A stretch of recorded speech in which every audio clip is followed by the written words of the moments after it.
Welcome to the Start Something Show. Join world-renowned experts, change agents, and everyday folks who have done the amazing.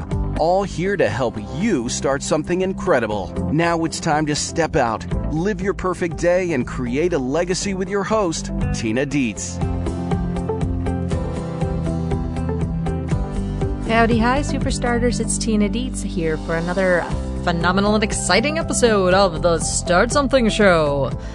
Today on the Start Something Show, we have Tracy Repchuk, who is a very awesome and very intense. This woman serves a lot of businesses, doing a lot of marketing in a lot of countries. She has been on stages in over 35 countries, and she is serious about marketing. Started her first business before she even graduated from college. Really interesting story. Looking forward to talking with her today on the show. She's just kind of blowing my face off with her intensity, and that's saying a lot. So I'm interested in the feedback that you guys have after this particular episode. I was watching the new Muppet Show, and I have to say, I'm pretty impressed. I'm a lifetime Muppets fan. This is probably not coming as a surprise to most of you, nerd girl that I am. And I got to say, I was really disappointed in the reboots that they've done previously with this show, but I think they've hit upon a nifty formula of humor. And I think the key to it all was that instead of making a show for kids, they made it for us adults who grew up on the show. My kids do not understand the show at all. My husband and I are laughing our butts off in front of the television, but the kids, they're like, what? I don't understand any of this. So here's a lesson that I'm learning out of this for business. Stick with what works. And when you find an audience that resonates with what you have to say and how you have to say it, well, then keep delivering to them that message. Make sure that your core audience is always, always served. We all want to expand out into new audiences and new niches. We want to serve as many people as possible. But most of the time, you're better off going deeper into the population that you truly serve the best rather than going wider out to serve new audiences. People will be attracted to you anyway. They'll come to you anyway because of the depth of the work that you're doing. Being an expert by definition means that you can go deep on a topic. And the same holds true when you're talking about the people that you serve. Go deep into the audience, serve them fully. If you're working with them in business, then add on things that will serve them personally. If you're serving them personally, then maybe add on things that can serve them in their businesses or careers, or their families, or their kids. But always, always speak to that core audience that you serve the absolute best. And that is what is going to have you be known for a lifetime as an expert in your field. All right, bam, some business advice for you, courtesy of the Muppets. Why not, right? All right, let's go talk to Tracy. Well, as I mentioned at the top of the show, coming on today is Tracy Repchuk, who is a 5-time international best-selling author and online marketing and social media strategist. She's been an award-winning entrepreneur, get this, since the age of 19 when she started a software company directly out of college. And since then, Tracy has helped thousands of clients reach millions with their message. She's had speaking appearances in over 35 countries and every major TV network, and now she's here. So you can check out Tracy's work at tracyrepchuk.com, and we'll talk about some other places to go during our chat today. Tracy, thank you for starting something with me today. You're welcome, Tina. This is so exciting. Yeah, this is really cool. You know, you and I have chatted before. We've met in conferences and things like that, but I did not know that your entrepreneurial kind of coming out of the box with being an entrepreneur started right out of college in the technology field. It did. You know, it's interesting how you look back at those moments that define what you're meant to be doing. And when I was in college and I was graduating with a degree in IT, I was a programmer in 8 languages. I saw myself at that time heading to Toronto and I was going to get a job. That was the only thing on my radar. And then all of a sudden a teacher pulled me aside that was in a class that I was doing called business management. And he said, so what are you going to do when you graduate? And I said, well, I'm going to go get a job in Toronto. And he said, no, you're not. And I was like, okay.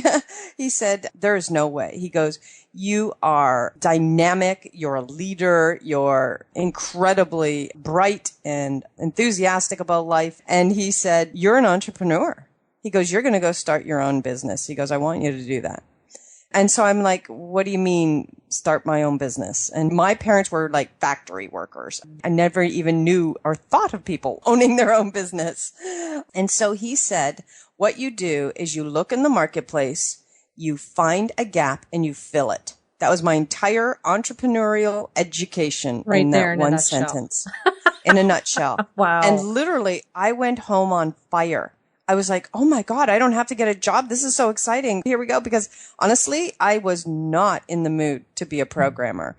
I just was doing technology because I was good at it. And I knew that was where the entire world was going. And this was back in 1985. When I started as a programmer, I was literally on punch cards, which means I was filling in bubbles for zeros and ones for binary code, feeding it into a mainframe computer and getting out the code and finding out whether it worked or not. This is how far back I go. And I was so excited that there was actually something else I could do with this skill that I had. And I immediately went home and started looking for the gap. So what was the gap that you found? At that time, the gap I found was large nonprofit agencies were sending their accounting to people that would process them on a monthly basis and then get them back. That was costing them about $5,000 a month. And the reason was nobody was bringing this in-house because computers at that time were $22,000. That was the very first computer I bought. That's what I paid. Pre-PC. Exactly. And it was actually a desktop, an IBM desktop computer, but they were about 22 grand. Printers cost me $3,000. And so companies weren't pulling that in. Mm-hmm. Yes, dot matrix, Epson all the way. And sure enough, I proposed to a company, to a nonprofit organization that was local.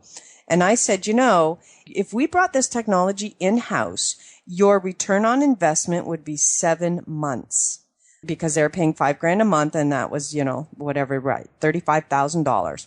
I said, what if we brought the computer and the accounting software in-house and you had the ability to produce the reports that you need for government filing every month?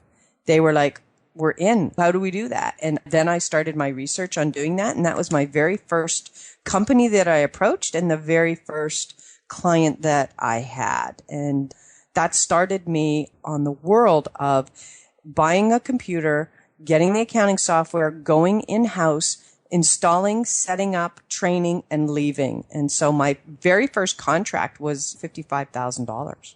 Wow. Go big or go home. Good for you. That's amazing. I hadn't even graduated at that point. I go back and I'm like, oh my God, I got my first client. And he's like, are you kidding me? I'm just curious. Does that professor know? Have you stayed in touch since by any chance? Does he know what's happened? I did for the first 8 years. I stayed in touch because I've been in business over 31 now. And so for the first 8 years, I actually went back to the school and I spoke in front of his class every year and I talked about options. And I said, look, getting a job is great. And here's how he always opened the presentation. He would say, hey, I'm introducing one of my prior students. At the very first year I went in, of course, I was only 19. Yeah. And he goes, I'd like to introduce you to one of my students. Tracy, how old are you? And I'd say 19 years old. And of course, everybody in the class was that anyway, because I had graduated and advanced early. And he said, Tracy just pulled up in her brand new BMW and she runs her own 6-figure company. And boom, the entire room went silent, right? And so I went up and I said, how many people here are thinking of starting their own business? And not a lot were. And I said, what I'm here to do today is to tell you that you have options. And boom, we went through it. And as we got going, of course, the hands went crazy. And then, of course, I got bombarded at the end of the class with more questions on how does one do this? So it's kind of funny. Well, this has been the start of what's become, two major themes for you, being at the forefront of technology in business and being in front of a room as a speaker, because you've spoken all over the world. All over the world. We're going to talk about that a little bit later in the show. Before I leave this topic, I wanted to ask you, have you been developing your businesses and your ventures over the years, you've had a lot of transition. And you also had to weather the storm of the big bubble burst in 2000, the dot-com burst and all of that. So what are some of the kind of crashes or failures or speed bumps that you've had to kind of get through? And how did you kind of cope with those ups and downs? Because as an entrepreneur, there's always ups and downs. Absolutely. And it's a funny thing. My answer to how I cope was actually spirituality. I had to go well beyond here, just being in the human race, and connect to self, source, higher energy, professional development, personal development. I probably spend as much time on that as I do on my business. And it has been that has given me the resilience to cope with, as you have said, unbelievable highs and lows. And simply because when you've been in business for 31 years, I saw everything. I was a part of the dot-com boom. I was a part of the Y2K boom, which every computer is going to lose everything. And of course, and I had a software company at that time, and we were booming. Governments, banks, again, nonprofit organizations, and, Fortune 100 companies couldn't throw money fast enough at projects to make sure every piece of software was converted and capable of the 4-digit year. And then we had the bust, and then we had another bubble. And then all of a sudden, during that bubble, venture capitalists were throwing money at tech firms and software firms like myself like crazy. And then what happened, though, it reminded me of the mortgage debacle down here in the U.S., is that it was air. There was nothing happening. All of the ideas came to no man's land. And of course, the entire industry collapsed, just as the finance did, just recently. And as you say, 2000 was another, we'll call it recession year. It takes a entrepreneur to cope with the amount of change that you have to. I'm a chameleon in business. I have changed 100 times, and that doesn't mean I have changed my core focus. My core focus is technology and coping and helping others to leverage it in a way that can expand their business and so they can reach millions, or that they can leverage when I was in software so that they can utilize tools so that they can improve their productivity and efficiency and things of that nature. And along with that, of course, is the fact that technology is probably the fastest changing industry you could ever be in. I learn every day. I have training that I do every day. It's incredible. And I probably chose this because I am somebody who craves knowledge and who craves change. I love, a lot of people are like, I just want to do this and then the status quo. I love the absolute volume that, quite frankly, I have to cope with all the time, simply because it keeps me incredibly active and alive.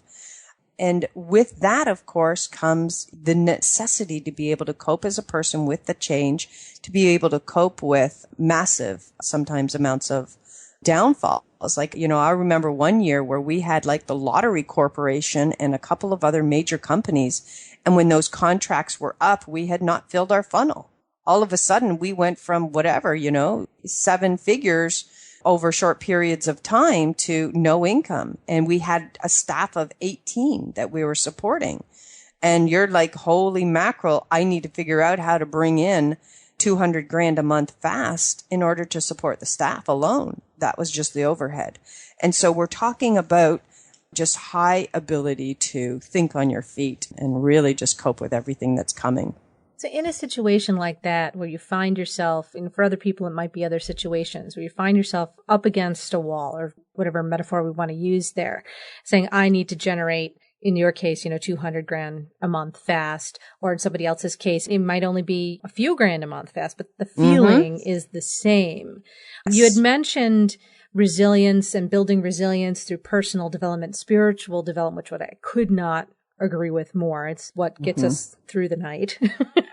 Because we all end up balancing out this craving that we have to change, to make a difference, to achieve, to create, to strive, that creative drive, with the reality of stuff around us and circumstances that may or may not, fall into line. the way we'd like them to.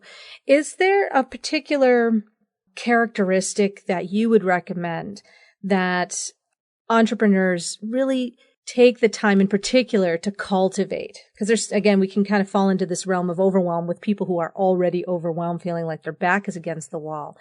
What's a touch point that you would recommend that they might go to ground themselves?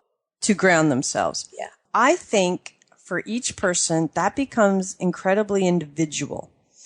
I would recommend really scanning what's out there as far as, natural methods for healing, natural spirituality concepts. And here's why. The number of people and the number of clients, especially, so many are holistic healers and in that field, they do everything from quantum metaphysics to being spiritual with their church to meditation to yoga to taking a walk. Honestly, it can be as simple as that. The thing is, you need to add a personal practice to your life, whether you start your day waking up and saying, I'm grateful for, or you get in the habit of simply at the end of the day to unwind, you meditate, or you go and you do some spiritual advancements or personal advancement. I think the thing you want to watch, though, is the difference between that and motivation. And by that, I mean going to an event and rah, rah, rah, rah. You want to look for something that's going to be a permanent part of your own coping system. Because a lot of the motivational events that I see people go to, you're pumped up for 3 days, you get home and boom, life's back on top of you and that entire thing gets wiped out.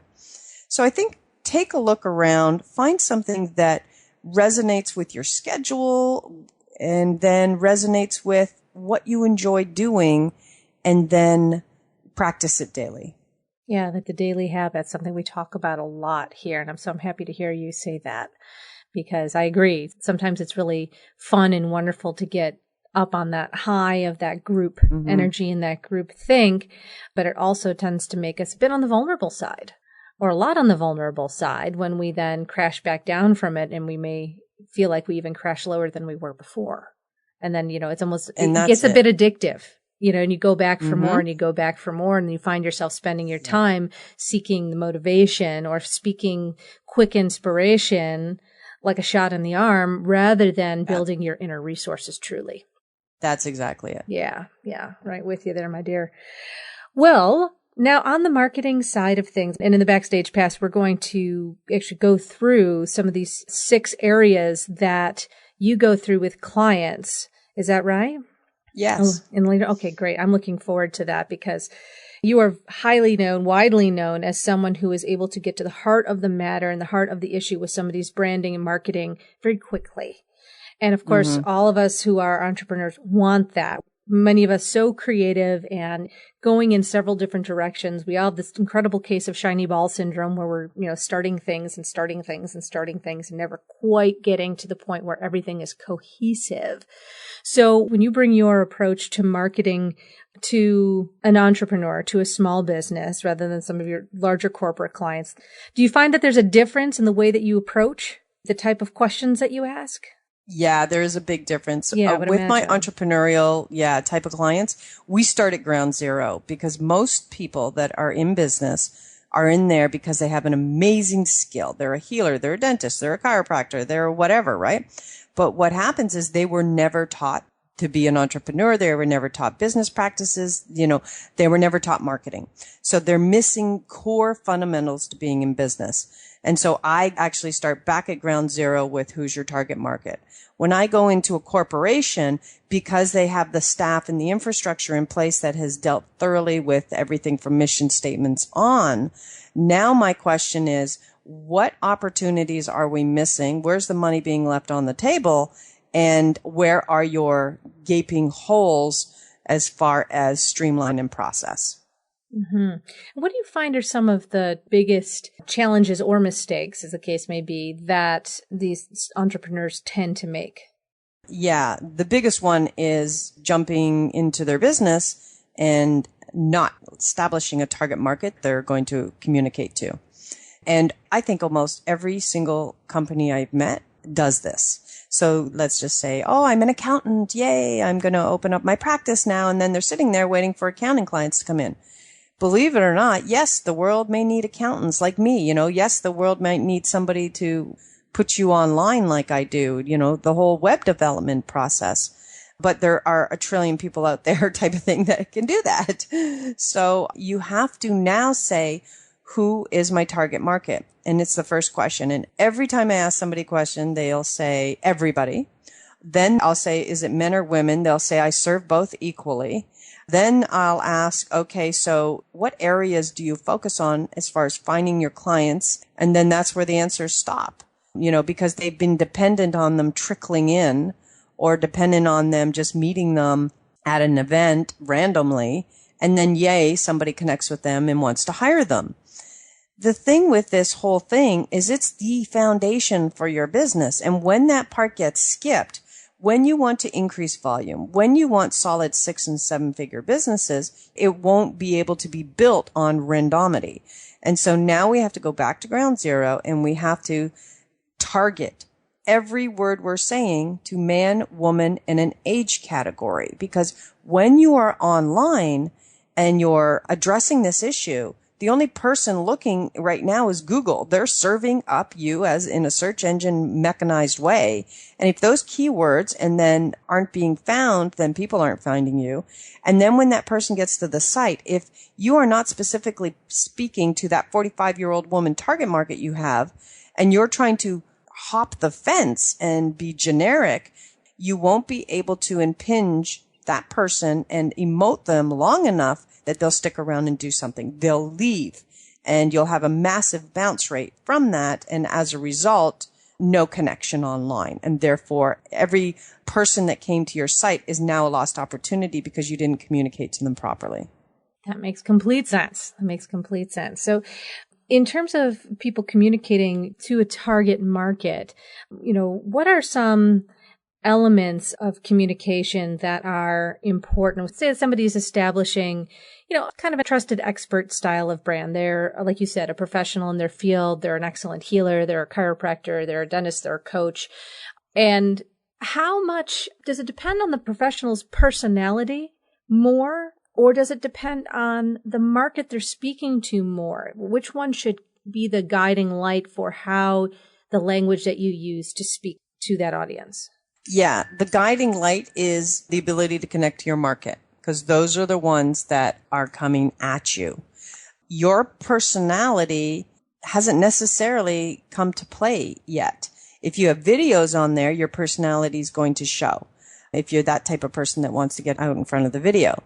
And then what you need to do is you create the copy for your master site, for social media, for blog posts, all based on speaking directly to your target market and all based on SEO. Then you go through it again. Without touching or affecting those elements, now you infuse your personality into it. Then that's the next right, is then you come down and you're using your words, your languaging, how you would phrase something, but the entire thing needed to be built on the connection that will resonate with your market. And then by adding your story and who you are, that becomes the connection to you. That makes sense. So it's a multi-step process. First of all, You have to resonate with the market you're trying to reach, with those keywords, those SEO terms, with solid messaging, and then bringing the personality to it and bringing your personal touch, your personal spin on things to it as an additional layer. Yes. Ah, very good. That's a good formula for reviewing copy, or we're looking at the type of wording on our websites to look through that particular lens and that filter at what we're doing. Now, even in just hearing you speak about that particular process, over here as a solo entrepreneur, I can kind of feel almost an automatic reaction to, like, oh my gosh, that's a lot. And this is something that, I run into a lot with my clients. I've certainly experienced many times in developing my own business, but technology overwhelm. What tips or recommendations would you have for folks out there who are on their own and trying to sort through what to do first to get their brand out there or get their name or their product out there? Right. Yeah. And it's a great thing. If you take a look at that one sentence, technology overwhelm, there's the need, and that's the gap I fill. That's exactly how I still run my business today, from that one sentence. And it is the reason that, again, someone like myself has such a kind of a prosperous avenue, because the answer isn't what people are going to like. Quite frankly, the answer is you shouldn't be doing it. You have a skill.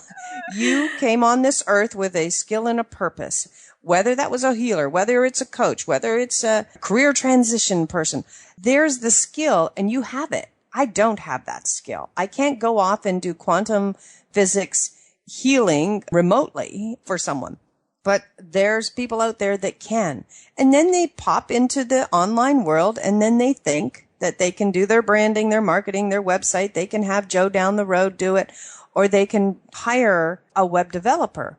Unfortunately, it doesn't work that way. And then you add your social media and everyone's like, okay, I'm doing social media, but I have no idea why. And I really don't know what it's for, but I'm here.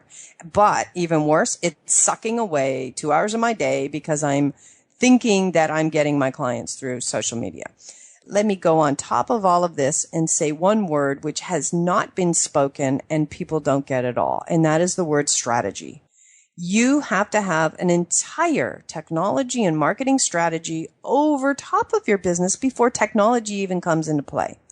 And here's why. It leads to the entire process and unfolding of how you appear as a company and how you appear online. Two of those things are so critical because they are the establishment of your business. Here has become the downfall in today's society on this entire topic. When I started my company, I was in debt $75,000 on opening day because 25 grand for this. I had an office. You had all sorts of things, right, that you had to buy. The computer, everything cost money.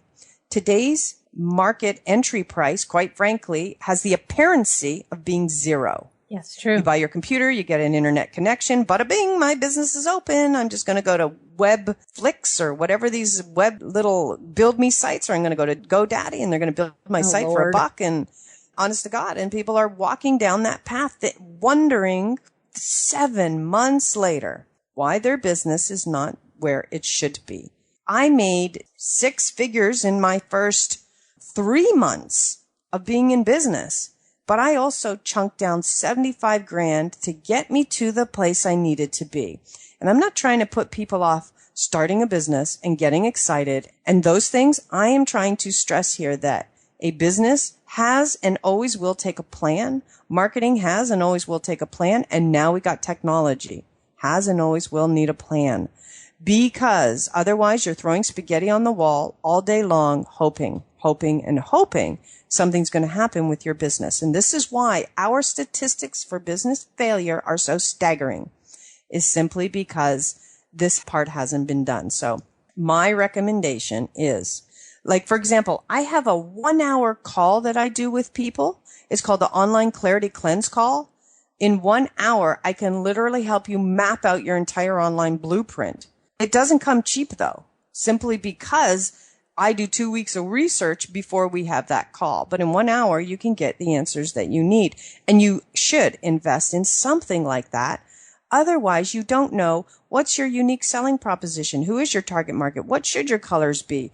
What should your, I'm going to go as simple as social media names. You know, every person I meet has Lawrence Harold, Larry Navigator. Like, they'll have 5 different names on their social media. Well, right off the bat, you've had no brand. And now you have 5 social media accounts that, quite frankly, should be taken down because they're not representing you. They're not a cohesive end-to-end brand, and they're not allowing you to get clarity in the marketplace, which is one of the key factors to success right now, simply because without it, you'll never be heard because it's just too noisy out there. So my simple answer is you need to get guidance in this piece. You don't have enough knowledge to do it yourself. Yeah. Well, my experience too with clients is it's a matter of pay now or pay later. That Correct. You're either starting and you're getting advice and strategy right from the get-go, which, you're and my probably both favorite kind of clients, because then you get to help them reduce that learning curve and get past those hurdles, whatever they may be, from the beginning. Or you can pay later and work on your own and bootstrap it on your own and spend a lot of time and energy. And eventually you will end up having to invest more anyway. It's just the way it goes. Even if you've kind of grown to a certain point, but you can grow so much faster from the get-go if you're working with good people.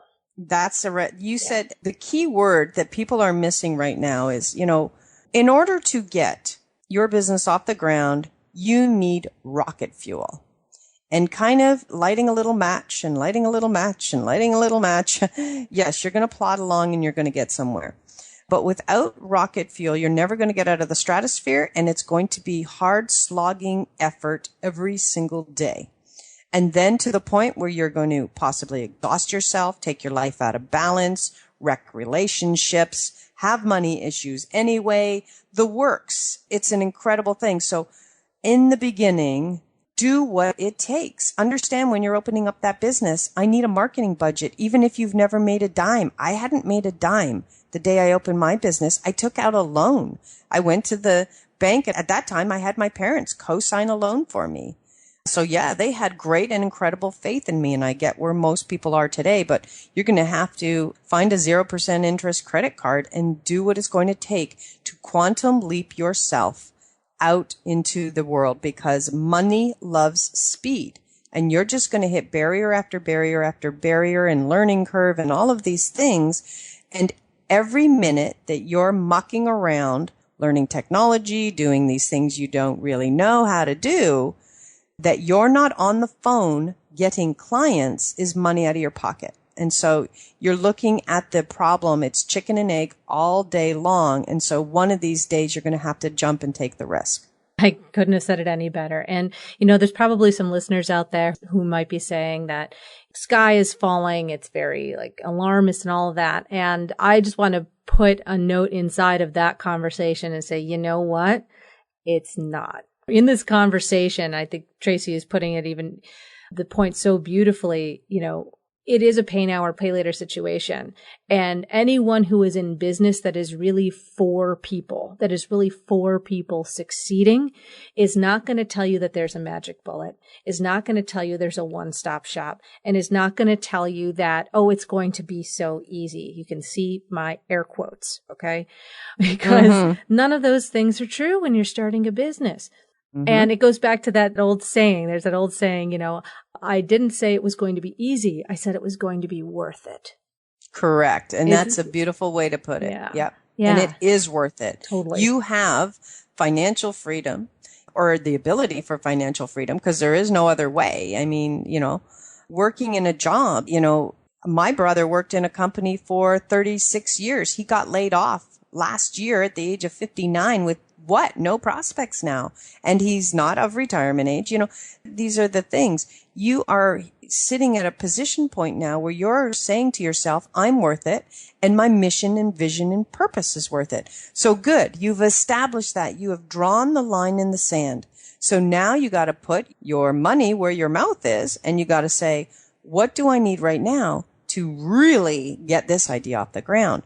And it will take coaches, mentors. It will take bringing in skill sets and services that you don't have.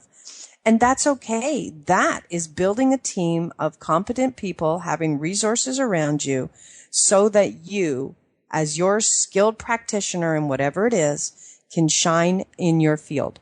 Because you can't be giving your gift and spreading your message if you are bogged down in stuff that you shouldn't be doing. Exactly. And you know what I think is the most beautiful thing about all that, even from a dynamic point of view, Tracy?